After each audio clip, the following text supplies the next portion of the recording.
Guys, we have finally gotten the Jeff build down for Nightmare 160. The best Jeff build, and really the only viable Jeff build for Nightmare 160. If you're hoping to rise the Nightmare ranks, this is really the best build you can do. Now, it took me quite a while to get this down, because honestly, Jeff is one of the only heroes in this mode where when you're playing his strongest build, it's quite active. It's very engaging, and you can't let your guard down, especially if you're on the boss, because you'll see in a moment when I get to the actual boss that it's quite active. Unlike the Moon Knight with the glider, where you're quite literally just flying in the sky, shooting your onks down. With the Jeff build, you're constantly engaged. So for this build, obviously use this swimming build. That is the strongest build. Now in lower Nightmare levels, you could use the splash build or the spray build, because you could get really good gear for your level and then one-shot all the mobs across the map. That is pretty good. And also, it's, I guess, decent for boosting. If you're trying to boost a friend to level their hero up, you could use the splash and then spray across the whole map and kill them quickly. But this build is really the only one that does meaningful damage. Now, even though this does do meaningful damage, now sadly, Jeff is one of those heroes that doesn't excel in anything over other heroes. So what I mean by that is he's not a better mob clearer than almost any other hero. He's not a better boss killer than most other heroes. Like, I guess Thor, for example, that doesn't really have a lot of boss damage, depending on the build you go with. But with Jeff, you can do it solo, and I think a good indication of how much people struggle with him is if you have to look at the leaderboard for Jeff specifically. It still extends down to like Nightmare 140. Top 500 on Jeff isn't even all in Nightmare 160 yet. It's that slow because the hero is just that difficult to get enough value on. Now, there is one thing I want to say about him is he's a little bit light on the gear side, all right? This is the one advantage I'll give him. It's a bit easier to gear farm for him because the actual traits themselves, you're not looking for super specific bonuses to your abilities, and there's not many anyways, so you're gonna get the ones you need. The thing you're looking for most is really just raw damage, like whether crit or precision. You preferably crit for this build, and I'll explain why when I get to the trade page, but preferably you want crit for this build. So the bosses on this hero, your time to kill is quite slow, but you can actually do a really good job at surviving. And it's because of the jumping tech. So you want to hold your right click until you get right on top of the boss, and then you use your ram. And then right after you use your ram, you use your jump. And the jump will float you in the sky to basically avoid all damage. So right there, I used it, and then I messed up my jump there, sadly. I couldn't get over the thing. I messed up. I think I almost died here, actually, because I messed up. But, and if it's two bosses like it is here, you can actually ram through both of them and hit them both for max damage at the same time. So for solo clearing, this build isn't actually that bad. Usually when I'm saying he's not good, I'm really talking about, like, if you're going for records on the leaderboard, like you want a highest time, he's not that good. However, for solo clearing, like specifically like completing this mode, getting to Nightmare 160 and completing zombies, he's not that bad, because as you can see, I didn't really struggle too much on these bosses. You know, it's quite a simple rotation. You go in, you use your ram, and then you do your jump after, and you're quite safe. Thor struggles a lot more. Punisher has his own problems with mob clearing. Blade's actually kind of good now that we're discovering, like, now that everyone's just using the gun build, he's quite good. His sword build is still pretty dookie, but his gun build's pretty good.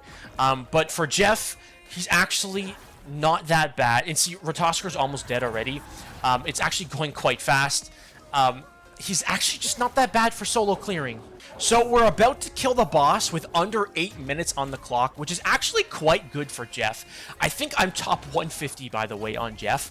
I'm literally top 150 for this clear, even though I don't have the best gear. So for the traits on Jeff, but first I want to say, like, just to show, like, the state of Jeff currently in this game mode is, I wasn't even going for a record clear, by the way, and I got rank 182 out of all the Jeffs on just a normal 160 clear with this build, not even having the best possible gear, because Jeff is just very difficult. Like, there's just what, for those of you guys that maybe don't understand what this means is, I think there's only, like, how much? There's less than 400 people in the world that have solo cleared on Jeff Nightmare 160.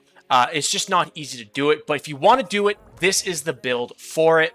So starting off, we have 5 points into total damage bonus, 1 point into flat health, 3 points into total output boost. By the way, a lot of people don't know this, but for total output boost, if by chance your gear has a lot of total output on it, like let's say you're over 500%, this actually won't give you 15%. It'll give you a little bit less. It's a good tip to keep in mind. I went for crit. I think crit is the best possible stat lineup for this build. And the reason why is when you're doing your runs on Jeff, you're going to kill things regardless. You just want the high chance of landing that 3,000 damage crit. You could go 10% precision and like 12,000 precision damage, but then you only have a 10% chance to be one-shotting things. You really, when you're going for your runs, it's just so much more effective because you do so much damage that, and it's in like small chunks, right? It's not in like big amounts that you really want that high chance of like guaranteed one-shot because it just does so much damage when you do that. Especially on all the little mobs. If you go precision and no crit, there's a chance you'll go through and you won't get a lot of precision hits by chance, and you won't kill a lot of mobs. I just find, after testing both, I find that going for crit helps a lot more. Then you want to go 1 point into block rate, and then you want to go into ability cooldown reduction, because you don't using your primary at all, which it does say here your primary is your gun that you shoot. Flat health, 1 point, 3 points into critical hit rate, only because my rate is already really high, and I wanted to put some in health, basically. 1 point into block damage reduction, 5 points into output boost, 5 points into health. You do need a lot of health for this build. Otherwise, you're just gonna have a hard time surviving. Extra ability damage, 1 point into dodge rate, and then I went 1 in precision, 1 armor, 1 precision again, 5 health, 1 ultimate, 1 block, and then I went into crit. Now, as for the tree going down here, you pretty much went into every single one except for the last one.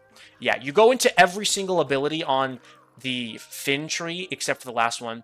Now, some of these, you just want to take 1 point out. For the first one, you want to take 1 point out because you're never going to run out of your hide and seek, which is your ability to stay underground, with just 1 point. Like adding 2 more points is just kind of a waste. You're never going to run out from 1 point. You'll never have to re-emerge in the middle of a fight. This, you need to put 3 points. This is your main source of damage here. 1 point into this. I mean, you could put more into this if you feel like you don't want extra health. You can take some points of the health and put into here. But I have on my gear that I get a heavy damage boost, so getting 1 extra point just doesn't really do much for me there. Yeah, 1 point into Land Shark Turbo. 3 points into Unshark Stoppable. 1 point into Hangry. This is just giving you more ultimate charge. You don't really need 3 points. 1 point's enough because it just enables the ult charge generation while in hide and seek. You don't need 2 more points into that. You don't really need that many ultimates. 1 point into Bubble Bath, 3 into Bubbling Impact, 3 into Tsunami. I mean, you could even take some points out of these, to be honest. And that's it for the traits. Now, as for the gear, this is the most important thing I'm going to tell you guys, is your bubbles, like right there, enchantment, right? Your bubble damage is so low, it is not what you even care about at all. You do not care about the enchantment traits or any of the traits, like Hangry enchantment right there. That's a bad trait. It's just I'm using this item because it has 4 pieces. It has 4 traits on it that are really, really good for me. My gear is not best in slot, but it's quite good. And so every piece of gear I have crit and damage. I have crit rate or crit damage on it.